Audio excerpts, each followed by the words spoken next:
Good morning, everybody. Phil Hempill, P. Randolph Financial Group, coming to you this fine day. Glad to have everybody here. Glad to have you take the time out of your day, out of your positioning to hear this message. Today's message is about changes. Changes. Start out by saying we change if we want to or not. So let's start with the stuff that scares us, bothers us, or otherwise. See this hair or lack thereof? There's a time in my life where that was a large afro, like like not big, but big enough. There's a time my forehead sat about here. Hilarious, I know. But there was a time where that was where it was at. Facial hair had been there a while. There was a time where metabolism was much faster. I could eat whatever I want, not gain weight. I can go into other things for the men, for the women. I can go a lot of things, but at the end of the day, there are changes that happen if we want them to or not. Now we can slow them down or change them. I could put on a wig, a toupee. I could take some chemicals and plausibly make that happen. I could take some type of steroid or something to speed up my metabolism and things of that nature. So I could stall it, I could slow it or adjust it, but I can't stop the change. Uh, there's a lot of things that scare us in this life. There's a lot of things that frighten us in this life. But with these changes, I also have a lot more wisdom, a lot more knowledge. I've grown in my life, in my career. I don't think about playing sports as much, even though I still can. There's a lot of things that these changes have done. The change I'm talking about today aren't going to be as much physical. They're what have you done with yourself, your connections, your personality, and your habits. Again, your connections, your personality, and your habits. Now, the personality one's a little harder because we've been building that personality since we were a young child, and that's going to be hard to adjust, but there are ways to do it. There are ways to, you could read books, you can, find some mentors, you can do a lot of different things to change or improve upon your personality. I mean, for me, one thing was to learn and really absorb I'm not always right. I'm one of those people that like to be right. There's a lot of us, most human beings want to be right. But I would do research and study to a level, but I would never look upon the position of the other person. Once I learned that from the other person's vantage point, what ways can I find they're correct? Again, from the other person's vantage point, what ways can I find they're correct? That got rid of a lot of disagreements, a lot of arguments, a lot of things of that nature, because once I learned that if you try to find in a discussion why the other person's right, once you do that, and let's say one or two times, at least one or two things that they're right about, you find that it makes the discussion more fruitful for both people because now you're willing to listen and everybody's less defensive. And that changed the personality because, I always was a talkative person. People like talking to me for the most part, but it changed some of those discussions and I, again, learned more from people. Now, the first two, your circle, your people you're around. In the last 20 years, what good friends have you lost? And I say good friends as in they were good friends, they were good people, but based on the person you are today, they're not the same person. They are someone different, or you're someone different, but as people would say, the vibe ain't the same. Do they disrespect you? Do they promote you? Do they assist you? Do they risk your job, your life? Do they do things that hurt your relationships or help them? As I say this, I think about times where, people did things to actually embarrass me on purpose. And growing up, I thought it was okay to be disrespected in a lot of ways. Then I learned that that's not true. So over time, snip, snip, snip, people have left my circle. And at the same token, I've added people. A wise person once said to me, how many people in your circle do you have that could loan you $10,000 or $20,000 or $50,000? And I thought about that. And he must have been reading my mind. He said, it ain't about if you have that money to loan them. It's first you have the money to loan you.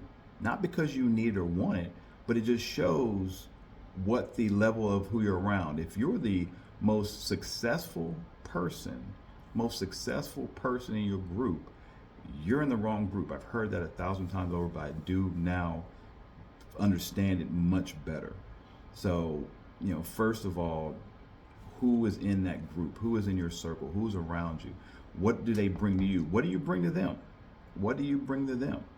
Do you improve upon their life? Do you improve upon their position?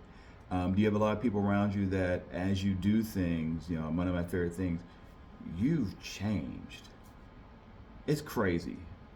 Throughout my life and people I serve, when I hear them say, "Man, so and so said I've changed," it's never for the benefit of the person that changed.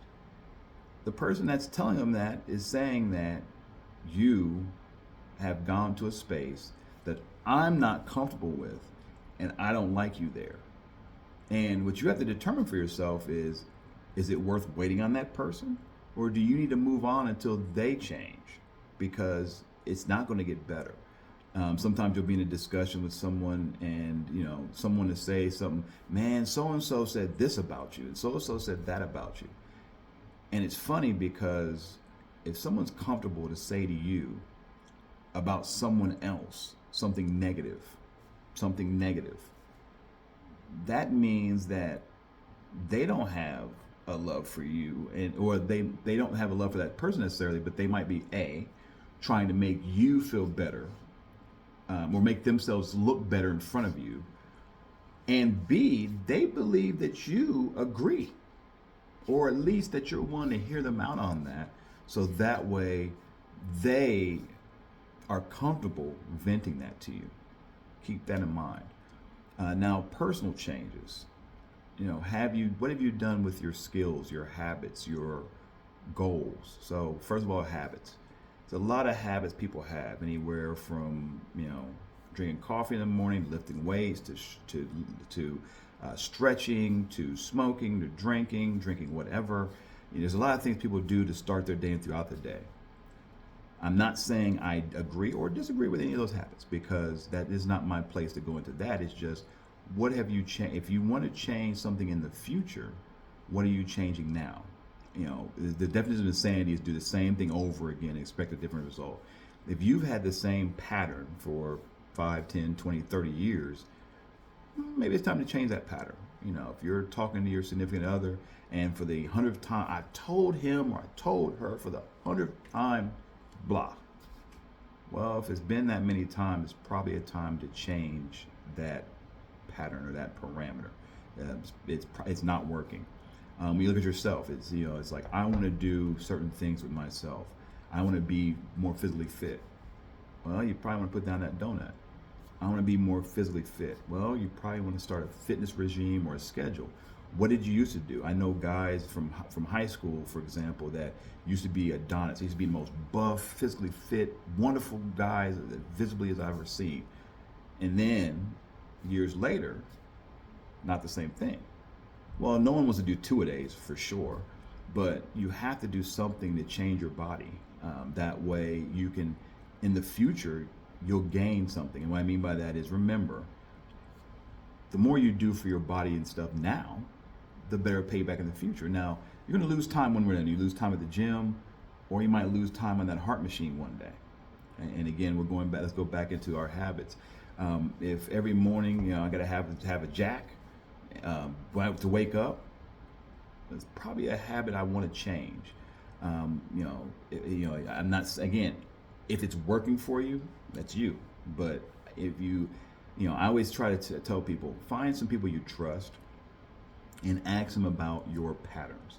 And again, when I say people you trust, people that don't have the same patterns, and ask them questions and go into why. There's a saying that everything has a kernel of truth to it. Even if it's something that's totally against your mindset, it probably has one little bit of truth. And if you can find that truth, it will improve you as a person. So again, it's changes of the circle, changes of maybe where you work, live, hang out at, but changes. All change is hard. That's the first thing. Second thing, changes of you, your personality, what you do. That's always hard. Changes the pattern, changes the consistency of the things you do. Be more consistent. Be less consistent in some areas. Some areas you probably shouldn't be consistently doing that thing. I used to like to have a few donuts a week. I consistently did that. I need to consistently stop. Cholesterol went down. My waistline went down from a 42 at 44 at the high, back to a 34, which is what I was in high school. And the good thing is, it's not a change back to high school, and I didn't do anything. That's a health concern. My late father had that, unfortunately. He went back to his high school playing weight and was like, I'm great. And my aunt was like, dude, but you're eating more now than you ever did before. You shouldn't be getting skinnier. So, in a summary, find people you trust that you feel are one or two levels up, connect with them, ask them about things they recommend or things that they see in you that you believe you should change, and listen. Not necessarily change it immediately, but just listen. Look at your skills, what you have to offer, what you have to offer others, what you have to offer the company. Find those things that can improve you that may take time and effort. Changes of your circumstances. What do I want in the future, and what does that look like? People say write it down, write it down. That is something that over my lifetime I have done at different times. You write it down, you say it out loud, it becomes concrete, and make yourself have one change that is a crazy change. Don't tell anybody else about it. Just keep that to yourself and try to find ways to go after that crazy change. And then one thing you can change in the day. One thing you can change in the hour. One thing you can change in the week for the better. Just 1 hour, 1 day, 1 week. Constant change. What you'll find is by the end of 2 to 3 years, no, it's not quick. No, it's not quick. But within 1 to 2 years, you will find a difference. I mean, most associate degree courses and or trade school courses take 2 years. Most jobs don't trust you for 90 days. Most relationships aren't solidified for 6 months to 3 years. Most businesses that you start on your own don't see success for 3 to 5 years. You see the pattern? Patience with smart and industrial and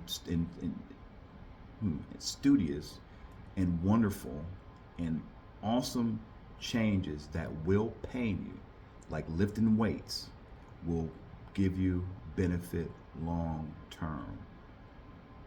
Don't let the lack of hair fool you.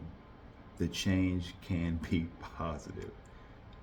Thank you for your time. Please like and subscribe. Please continue to hear these wonderful messages.